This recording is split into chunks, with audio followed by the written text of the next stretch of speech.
welcome to Mondays with Marty. I'm Cassie, this is my dog Marty, and today we're going to talk about boundaries. So to give you a little background, the Mills dog trainer through the Mill-sponsored puppy classes at Four Paws recommended I have him on a boundary in our live videos because for those of you who've been following along, a couple weeks ago when we did our collar video, he decided he did not want to participate and went shopping instead. And the whole point of these is to have him be a part of the videos. However, he can't always be super interactive like he was in the toy video, so she recommended putting him on a boundary, which I thought was a great idea. And to introduce that so that you all can kind of follow along as we continue in these videos with him on a boundary, I wanted to do a little video on what the boundary is. So the whole point of teaching your dog to stay on a boundary is actually to help them figure out the on and off switch. Now, all of us want our dogs to have an on and off switch, and in our minds, it's a relatively simple thing to do. Your dog knows that when you have toys out, it's time for them to be happy and active and having a good time, and when you want to sit on the couch, they need to know that they stay on their beds. However, it's not quite as simple of a concept for your dog because oftentimes you're taking them from a state of high arousal where they're having a great time, they're interacting with you, their heart rate's up, and they're just all around having fun, and you expect them to go straight to laying on their bed because you're tired and want to watch a TV show or eat your dinner. And that's pretty difficult for dogs, especially puppies and highly active dogs, because they're having fun and they want to be with you, and you're taking them from that to lay by yourself on your bed without me. And it's kind of a difficult concept for them to get to. So by teaching them and using boundary games, you are able to help them learn how to do that and help them see that they can have just as much fun when they're laying quietly and building value for relaxing as you are with playing with toys or, having you being out and about with you and your dog. So, boundary. This is a boundary. A boundary can really be anything. It just needs to be distinct from the ground.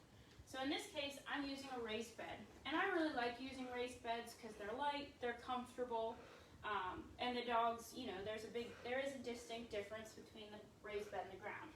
But you can use, any sort of a yoga mat, you can use any sort of dog bed, just something that's different from the ground that you're putting it on, so the dog can tell the difference. Now, when you're first introducing a boundary, obviously Marty has done this before, so it's going to be a little different. Okay. But as soon as you put something new down, your dog is going to come over and sniff it. And as soon as they do, give them a little piece of kibble and put it right on the boundary. Again, it's really important to put it right on the boundary because you're trying to build value for them being on that spot. So you put the piece of kibble right on the boundary, and I will say this is great for feeding your dog dinner one night. Just use their kibble, put one piece of kibble at a time on the boundary, and just keep it going, and that's how you feed them. You don't always have to feed your dog in a bowl. So anyway, as you're going along, your dog will sniff the boundary, put a piece of kibble on it, and eventually you'll get to the point where they, put it a little further away from their nose and have them put their foot on the boundary. And then you slowly work up 1 foot at a time until they're all the way on the boundary.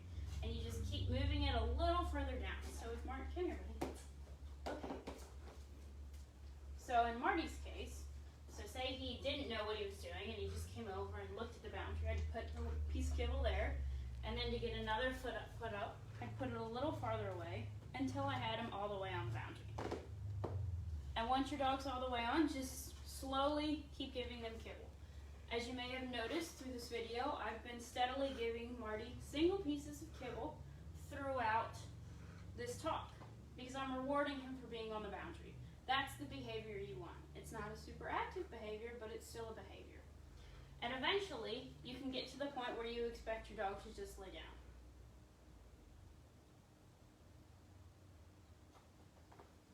Good. So I reward Marty a lot for laying on the boundary and for laying down in general. Because this is what I want him to do when we're out in public. I want him to relax. Or when we're at home, again, sitting on the couch, I want him to lay down and relax. So I've rewarded this a lot. Now, when you're first teaching the boundary, just take a stand, because that's likely all your dog's going to give you. But the more comfortable they get on the boundary, the more likely they are to just sit and lay down. And especially if your dog offers you that behavior pretty early, praise it. Tell them they're doing a great job, lots of kibble, because that's the end behavior you want. So, once your dog's on the bed, you can also release them, because it's important that your dog knows that you stay on the boundary until I tell you to get off. So you say a release word, in my case it's okay, and you toss a piece of kibble off.